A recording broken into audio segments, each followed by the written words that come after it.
नमस्कार दोस्तों, जय हिंद। चलिए हम आपको बताते हैं इस वीडियो में भारत में पंचवर्षीय योजना। ठीक, इसके पिछले वीडियो में हमने बताया था भारत में आर्थिक नियोजन बताया था, उसके बाद नीति आयोग पढ़ाया था, स्वतंत्रता के पश्चात भारत में आयोजन कैसा था, किस तरह से आयोजन बनाया गया स्वतंत्रता के पश्चात। चलिए इसके बाद हम बताते हैं भारत में पंचवर्षीय योजना मतलब प्रथम पंचवर्षीय योजना। ठीक, चलिए देखते हैं प्रथम पंचवर्षीय योजना।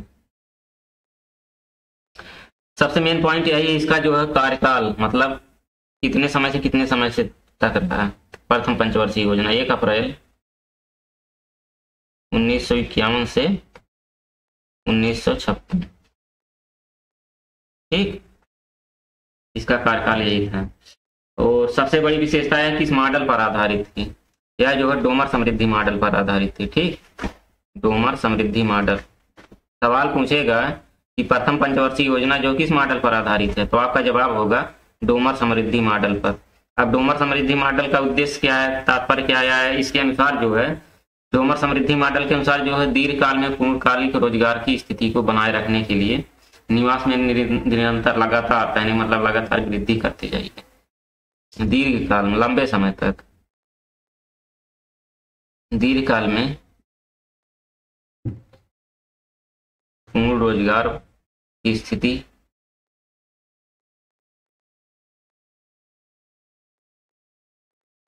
को बनाए रखने के लिए, ठीक, पूर्ण रोजगार की स्थिति को बनाए रखने के लिए निवेश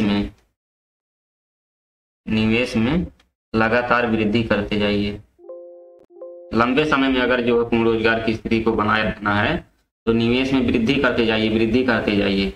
यह कौन सा मॉडल बताता है, डोमर समृद्धि मॉडल बताता है। इसी का प्रयोग जो है पहली पंचवर्षीय योजना में किया गया था। ठीक, ये तो जो है मॉडल हो गया।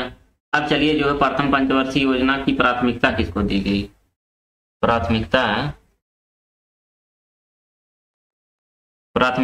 कृषि सिंचाई को दी गई। प्रथम पंचवर्षीय योजना कृषि सिंचाई को प्राथमिकता दी गई। अब चलिए देखते हैं इसका उद्देश्य। प्रथम पंचवर्षीय योजना का उद्देश्य क्या था, ये देखिए। प्रथम पंचवर्षीय योजना का उद्देश्य जो है असंतुलन दूर करना। ठीक, पहला काम तो यही था, असंतुलन दूर करना या कम करना। उसके बाद खाद्यान्नों पर आत्मनिर्भरता प्राप्त करना, मतलब जो फ्रूट है खाने पीने वाला उस पर जो है खाद्यान्न पर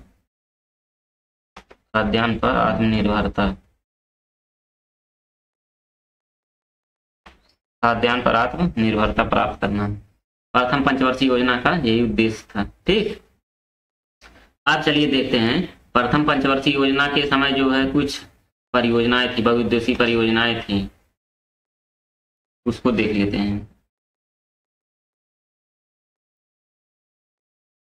चलिए यहाँ पे देखते हैं। प्रथम पंचवर्षीय योजना जो है, प्रथम पंचवर्षीय योजना के समय भाखड़ा नांगल बांध का निर्माण किया गया। भाखड़ा नांगल बांध, ठीक। और उसके बाद क्या, दामोदर घाटी हीराकुंड जैसी बहुउद्देशीय परियोजनाओं को लाया गया। भाखड़ा नांगल बांध बनाया गया प्रथम पंचवर्षीय योजना के दौरान। सवाल पूछ सकता है कि भाखड़ा नांगल बांध किस पंचवर्षीय योजना में बना, तो आपका जवाब होगा प्रथम पंचवर्षीय योजना में। उसके बाद जो है दामोदर घाटी और हीराकुंड जैसी बहुउद्देशीय परियोजनाओं को लाया गया।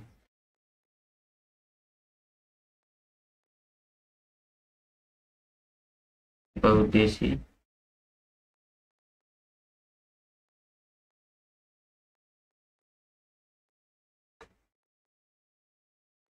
लाया गया। ठीक, ये तो हो गया प्रथम पंचवर्षीय योजना। इसका मूल्यांकन चलिए देखते हैं कि जैसे प्रथम पंचवर्षीय योजना को अपनाया गया, इतना टारगेट रखा गया, उसके बाद इसका मूल्यांकन करने पर जो है रिजल्ट आया। ठीक, मूल्यांकन देखते हैं प्रथम पंचवर्षीय योजना का मूल्यांकन। चलिए देखते हैं यह प्रथम पंचवर्षीय योजना की सबसे बड़ी विशेषता यह थी, यह जो लक्ष्य से कई गुना ज्यादा, मतलब लक्ष्य से कहीं ज्यादा जो है इसका जो है रेट रहा। मतलब कहने का मतलब जितना लक्ष्य रखा गया था, जितना अनुमान लगाया गया था प्रथम पंचवर्षीय योजना में, लक्ष्य से जो है अधिक था। जिसका रिजल्ट है जो आया है, जितना लक्ष्य टारगेट रखा गया था लक्ष्य से जो है ज्यादा जो है, मतलब यह योजना जो सफल रही। कहने का मतलब इसका लक्ष्य था जो है 2.1, लेकिन जो है प्राप्ति कितना हुआ, 3.6% जो है प्राप्ति हुआ। और उसके बाद देखिए कृषि और सामुदायिक विकास में महत्वपूर्ण सफलता मिली। यह योजना ही जो है कृषि एवं सिंचाई पर ही बनाया गया था, प्राथमिकता ही दिया गया कृषि एवं सिंचाई को। तो कृषि और सामुदायिक विकास में महत्वपूर्ण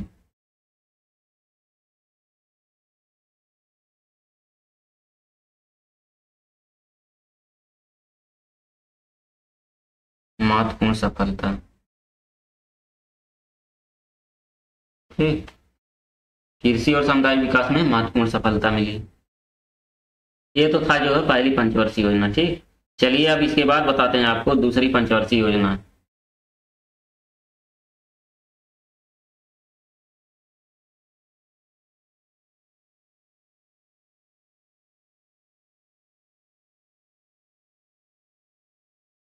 ठीक, इसका कार्यकाल देखिए कितने से कितने समय तक था। यह जो है 1956 से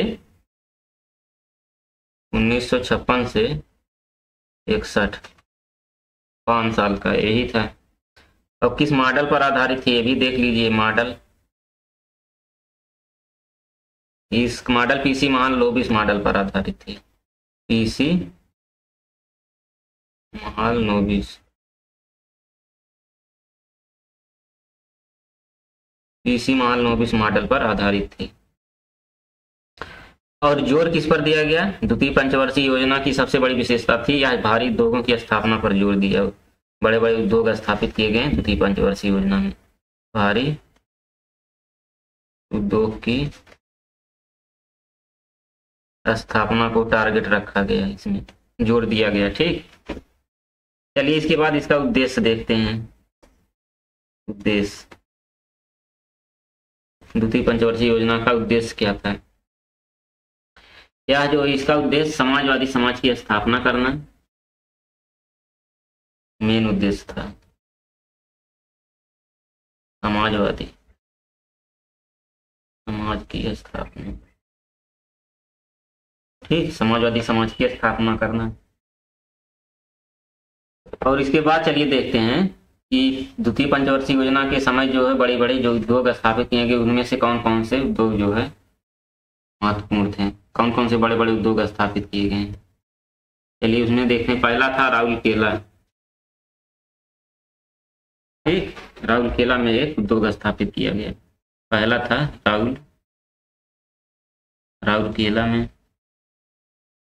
राउरकेला में जो है ये जर्मनी के सहयोग से स्थापित किया गया है। जर्मनी के सहयोग से राउरकेला में जो है एक इस्पात कारखाना खोला गया है। और राउरकेला कहाँ पे है? राउरकेला जो है उड़ीसा में है। राउरकेला उड़ीसा में है, जो कि जर्मनी के सहयोग से जो है एक स्टील कारखाना, इस्पात कारखाना जो है खोला गया, जो कि भारत का है। ठीक, भारत का पहला इस्पात कारखाना।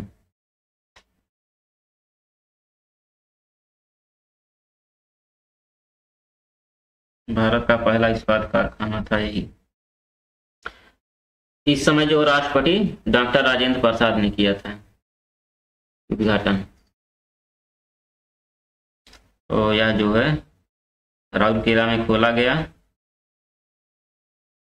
1959 में।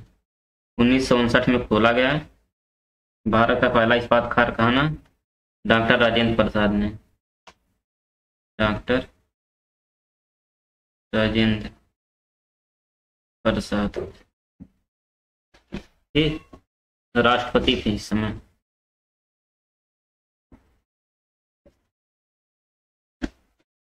इस समय भारत के राष्ट्रपति जो है डॉक्टर राजेंद्र प्रसाद थे। उसके बाद चलिए देखते हैं, एक भिलाई में खोला गया है। उसके बाद दूसरा था भिलाई में। ये तो पहला राउरकेला में था, दूसरा भिलाई में।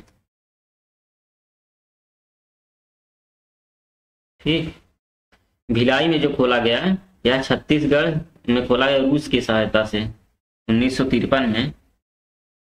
1953 में खोला गया ये भिलाई छत्तीसगढ़ में। छत्तीसगढ़ तो किसके सहयोग से? सहयोग रूस के सहयोग से 1953 में छत्तीसगढ़ में जो है खोला गया है। इसके बाद जो है तीसरा है कारखाना दुर्गापुर में। दुर्गापुर में खोला गया। अभी दुर्गापुर में जो है पश्चिम बंगाल में है। पश्चिमी बंगाल में खोला गया। किसके सहयोग से? ब्रिटेन की सहायता से 1959 में ब्रिटेन के सहयोग से लगाया गया। ब्रिटेन के सहयोग से लगाया गया। ठीक, दुर्गापुर में। उसके बाद चलिए देखते हैं चौथा पॉइंट। चौथा था जो है लौह इस्पात कारखाना स्थापित किए गए। और राउरकेला, भिलाई, दुर्गापुर, इनमें जो है इस्पात कारखाना स्थापित किए गए। और कृषि के स्थान पर देख रहे हैं, कृषि के स्थान पर उद्योगों को प्राथमिकता दी गई। उद्योगों को प्राथमिकता दी गई।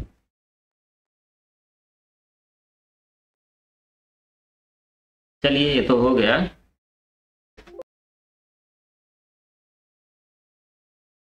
मूल्यांकन द्वितीय पंचवर्षीय योजना का रिजल्ट कैसा रहा? इसमें जो है कृषि के स्थान पर एक तो उद्योगों को प्राथमिकता दी गई। उद्योग को बढ़ावा दिया गया।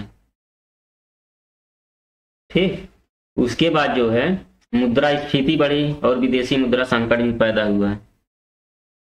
इसी के द्वारा मुद्रास्फीति बढ़ी।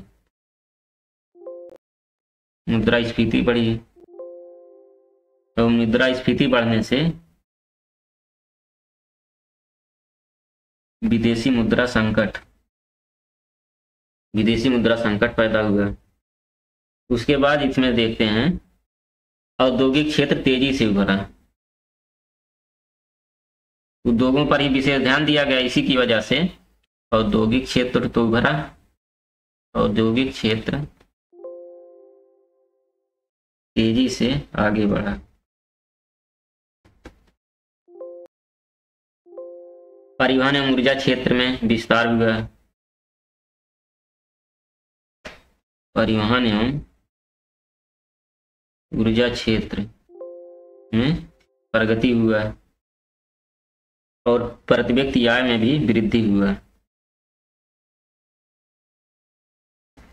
प्रति व्यक्ति आय में जो है 1.9% वृद्धि रही।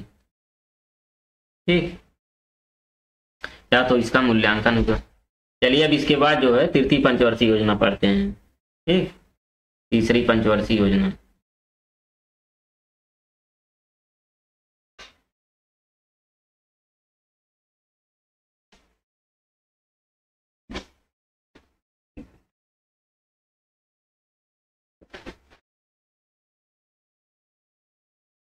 इसका कार्यकाल कब से कब तक है? इसका कार्यकाल जो है 1961 से 66 के बीच में है कार्यकाल। और किस मॉडल पर आधारित? मॉडल कौन सा है? मॉडल जो है हायरोडोमर मॉडल पर आधारित है।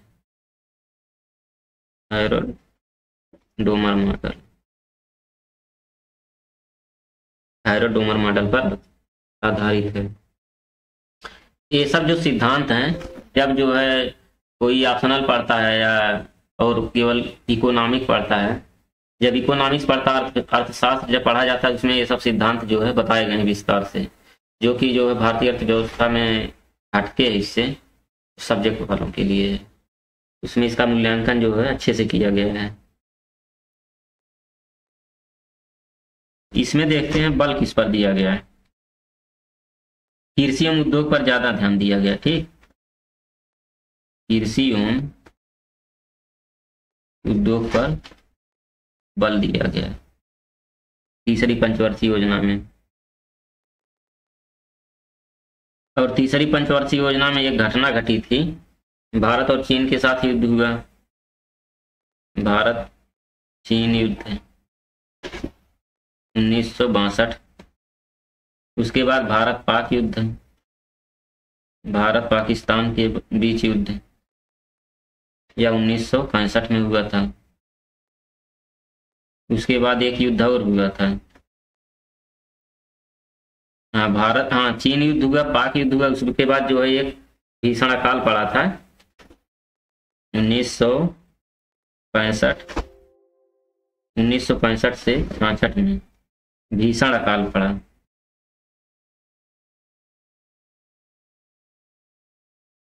ठीक, 1965 से 66 में भीषण अकाल पड़ा। इसी वजह से योजना पूरी तरह से असफल हो गई। योजना पूरी तरह से सफल नहीं हुई, क्योंकि इस देश को जो दो दो युद्धों का सामना करना पड़ा। ठीक, उसके बाद उसी समय भीषण अकाल भी पड़ा। इसी वजह से यह योजना जो है पूर्णतः जो है असफल हो गई और रुपए का अवमूल्यन किया गया, जिसके कारण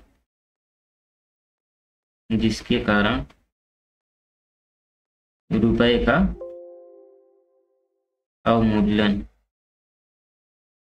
किया गया। ठीक, और रूस के सहयोग से जो है बोकारो झारखंड में है आयरन एंड स्टील इंडस्ट्री की स्थापना की गई, रूस के सहयोग से।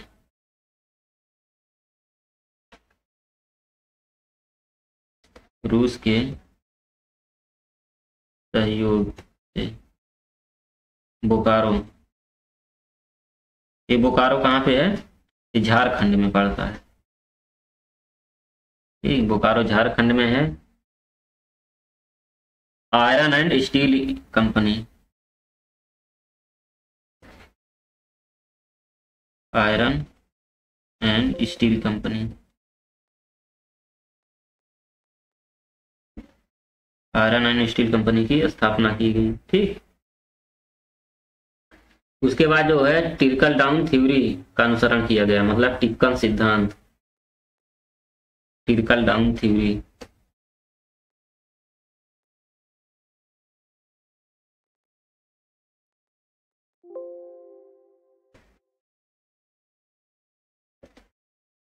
ट्रिकल डाउन थ्योरी सिद्धांत का अनुसरण किया गया, मतलब इसका समझ रहे हैं टप्पन सिद्धांत।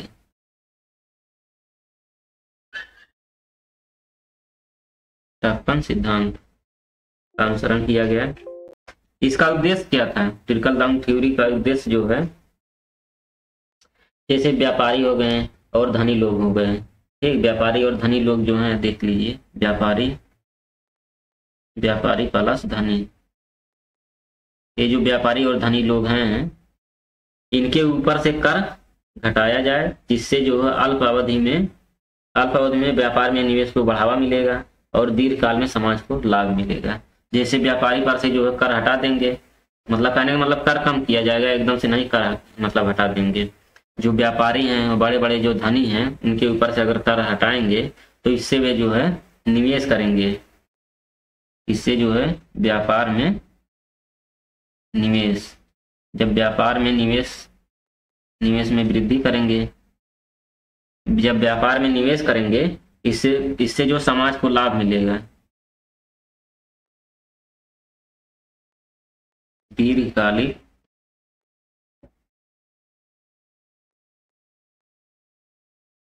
समाज को लाभ। ट्रिकल डाउन थ्योरी यही बताती है। ट्रिकल डाउन थ्योरी ये बता रही है कि व्यापारी और धनी ये लोग जो हैं, उनके ऊपर से जो है कर को कम किया जाए। जब कर कम करेंगे व्यापारी और धनी के ऊपर से तो व्यापार में निवेश करेंगे। जब व्यापार में निवेश करेंगे तो दीर्घकालीन में समाज को लाभ मिलेगा। ट्रिकल डाउन थ्योरी यही बताती है। चलिए इसका मूल्यांकन कर लेते हैं। ठीक,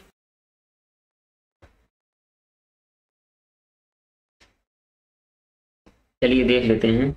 इसमें जो 6% जो है वृद्धि आंकी गई, लेकिन जो 2% केवल वृद्धि प्राप्त हो सकी। मतलब लक्ष्य से जो है काफी कम, आधा भी नहीं मिल पाया लक्ष्य से। इसके बाद जो है राष्ट्रीय आय में नेशनल इनकम, राष्ट्रीय आय में वृद्धि कितने की वृद्धि हुई? 5.6% की जगह 2.4% बढ़ा, 2.4%। ठीक, उसके बाद प्रति व्यक्ति आय में मात्र प्रति व्यक्ति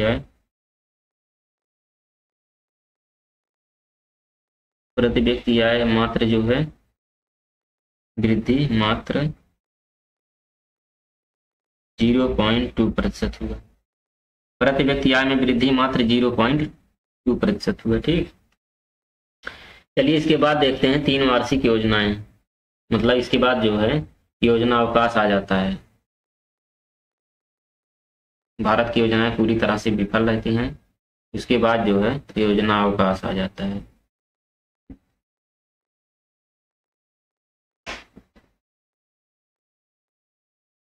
योजना अवकाश, इसको एक नाम से और भी जानते हैं, 3 वार्षिक योजनाएं। 3 वार्षिक योजनाएं। चलिए देखते हैं इसमें क्या है। यह जो है नरसिंहम समिति की सिफारिश पर नरसिंहम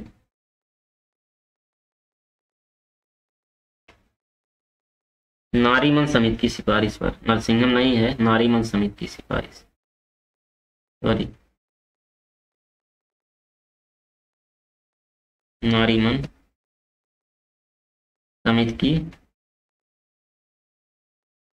सिफारिश पर। ठीक, सिफारिश पर 1969 में लीड बैंक योजना की शुरुआत की गई। 1969 में लीड बैंक योजना की शुरुआत। अब नारीमन समिति जो है क्या है देख लीजिए। नारीमन समिति जो है आरबीआई द्वारा 1969 में, आरबीआई द्वारा 1969 में 14 बैंकों का राष्ट्रीयकरण। नारीमन समिति की नियुक्ति जो की गई थी आरबीआई के द्वारा 1969 में 14 बड़े बैंकों का राष्ट्रीयकरण सरकार ने किया था। ठीक, राष्ट्रीयकरण किया गया, परंतु बाद में रुपए का अवमूल्यन दूसरी बार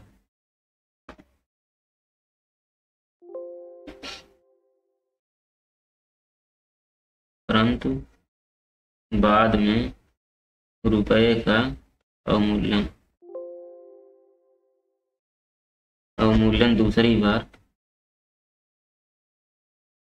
दूसरी बार 1966 में किया गया। 1966 किया गया, यहीं पे 14 बड़े बैंकों का राष्ट्रीयकरण किया गया और दूसरी बार जो है रुपए का अवमूल्यन किया गया। ठीक, इसके पहले भी रुपए का अवमूल्यन किया गया था। कब? तीसरी पंचवर्षीय योजना में। तीसरी पंचवर्षीय योजना में रुपए का अवमूल्यन किया गया। इसके बाद जब 3 वार्षिक योजना आया या योजना अवकाश जब हुआ, उसमें नारीमन समिति की सिफारिश पर जो है 1969 में जो है आरबीआई द्वारा 14 बड़े बैंकों का राष्ट्रीयकरण किया गया, परंतु बाद में रुपए का अवमूल्यन दूसरी बार भी किया गया 1966 में। ठीक, 1966 में रुपए का अवमूल्यन किया गया। और नारीमन समिति का उद्देश्य क्या था? नारीमन समिति का उद्देश्य देख लेते हैं। उद्देश्य नारीवन समिति का उद्देश्य था बैंकिंग सुविधाओं को पर्याप्त तरीके से कैसे फैलाया जा सकता है। बैंकिंग, जो बैंक सुविधा दे रही है, बैंकिंग सुविधाओं को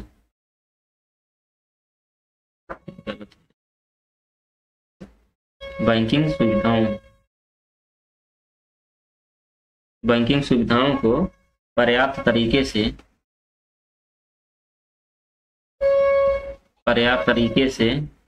कैसे फैलाया जा सके, इस पर जो है सिफारिशें देने के लिए की गई। पर्याप्त तरीके से कैसे फैलाया जा सके। ठीक, चलिए अब इसके बाद देखते हैं चतुर्थ पंचवर्षीय योजना। ठीक, चौथी पंचवर्षीय योजना।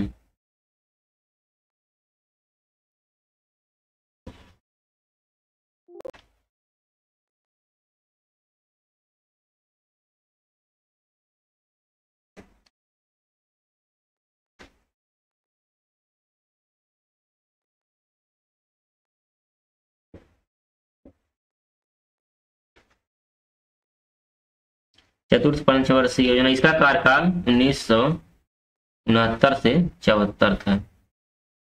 1969 से 74।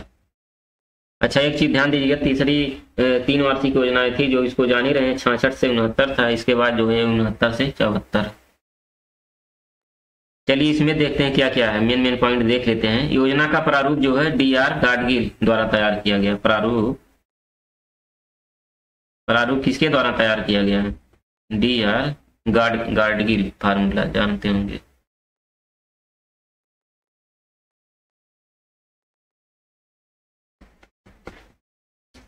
DR गाडगिल द्वारा तैयार किया गया है। उसके बाद इसका मतलब 14 बैंकों का जुलाई 1969 में, चतुर्थ पंचवर्षीय योजना में ही जुलाई 1969 में 14 बड़े बैंकों का राष्ट्रीयकरण। ठीक, उसके बाद जो है लियोनटिफ के आगत निर्गत मॉडल को लागू किया गया। इसमें कौन सा मॉडल था, किस मॉडल पर आधारित थी चतुर्थ पंचवर्षीय योजना? तो यह जो है लियोनटिफ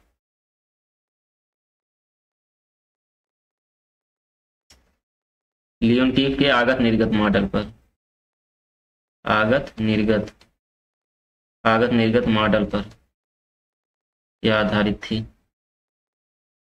उसके बाद जो है इसका उद्देश्य, मुख्य उद्देश्य क्या था, चलिए देखते हैं। मुख्य उद्देश्य,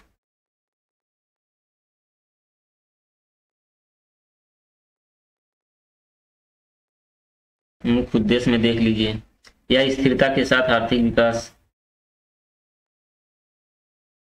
स्थिरता के साथ आर्थिक विकास, ठीक, और आत्मनिर्भरता की अधिकतम प्राप्ति,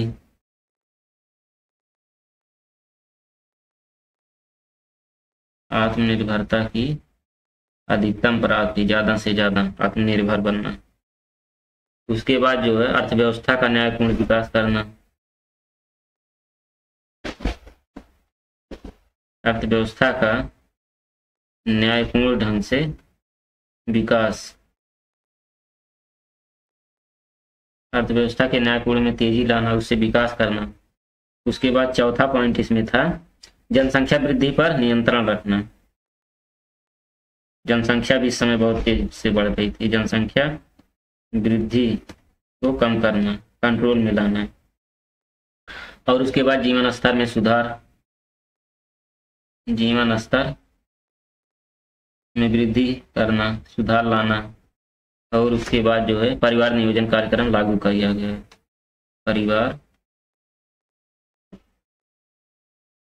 परिवार नियोजन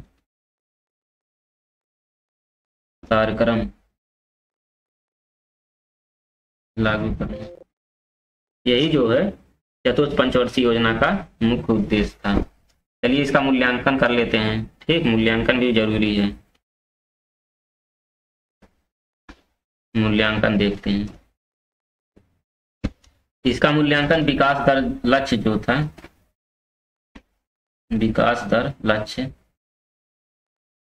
5.7% प्राप्ति हुई। लक्ष्य था 5.7 और प्राप्ति कितनी हुई?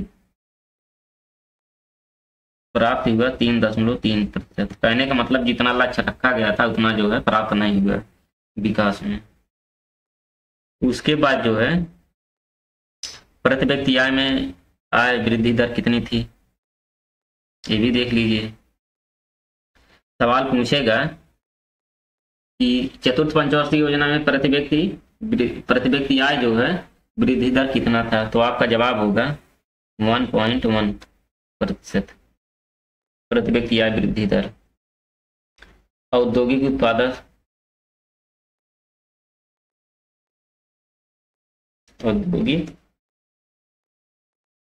उत्पादन 4% दर से बढ़ा। औद्योगिक उत्पादन जो है 4% की दर से बढ़ा था चतुर्थ पंचवर्षीय योजना में। ठीक, चलिए अब इसके बाद बताते हैं पांचवी पंचवर्षीय योजना है, तो चतुर्थ पंचवर्षीय योजना हो गई। अब इसके बाद बताते हैं पांचवी पंचवर्षीय योजना।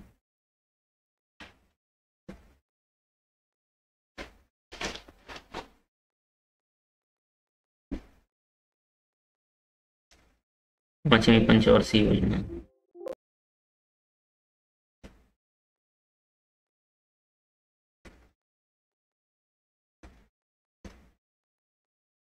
चलिए देखते हैं।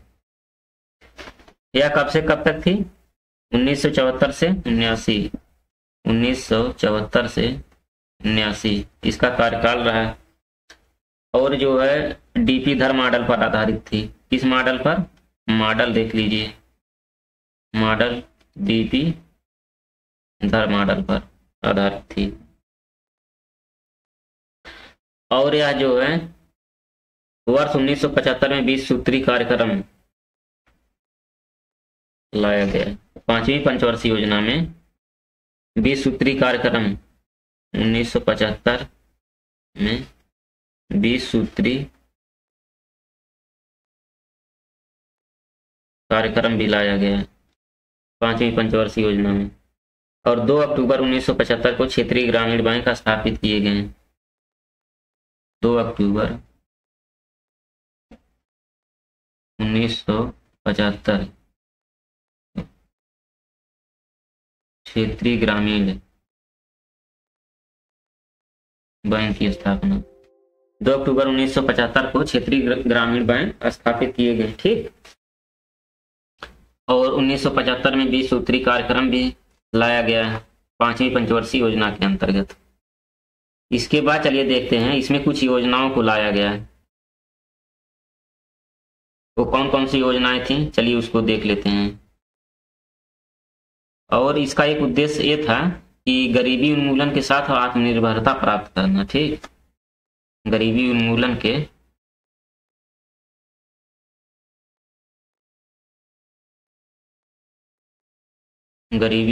के साथ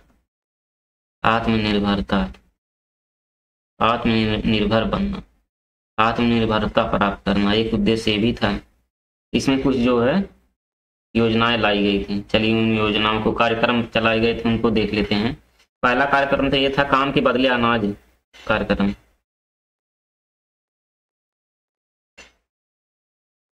काम के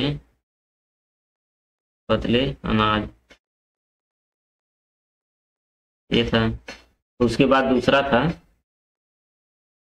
उत्पादन बढ़ाना व रोजगार बढ़ाने के अवसर को विस्तार देना। उत्पादन में वृद्धि व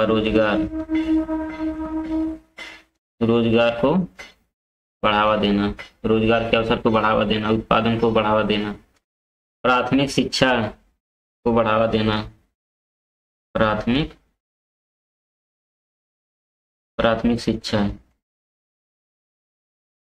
शिक्षा को बढ़ावा देना। उसके बाद जो है पेयजल, शुद्ध पेयजल को बढ़ावा देना। और ग्रामीण सेवाएं मुहैया कराना,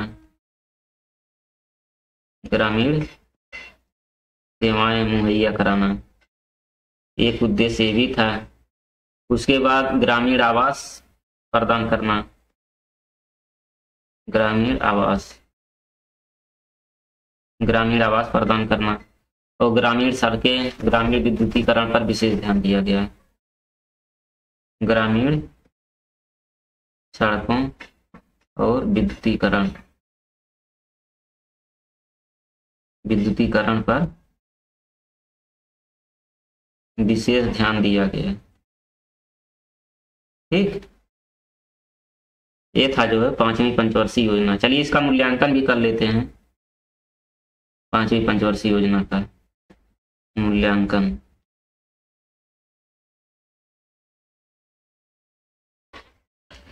इसमें देखिए जो है प्रति व्यक्ति आय वृद्धि दर जो है बहुत कम था। प्रति व्यक्ति आय वृद्धि दर जो है 0.75%।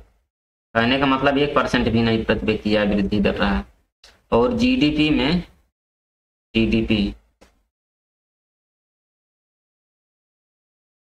ग्रॉस डोमेस्टिक प्रोडक्ट, ठीक, सकल घरेलू उत्पाद जो है 4.9% वृद्धि दर से बढ़ा। ठीक, और लक्ष्य इसका कितना रखा गया था? लक्ष्य देख लीजिए, लक्ष्य रखा गया था 4.4% और प्राप्त कितना हुआ?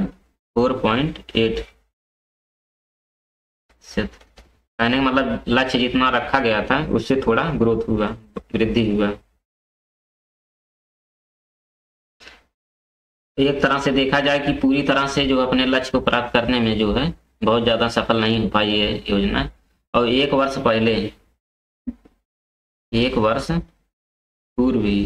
पहले ही समाप्त कर दिया गया इस योजना को। 1977 से 78 में समाप्त कर दिया गया।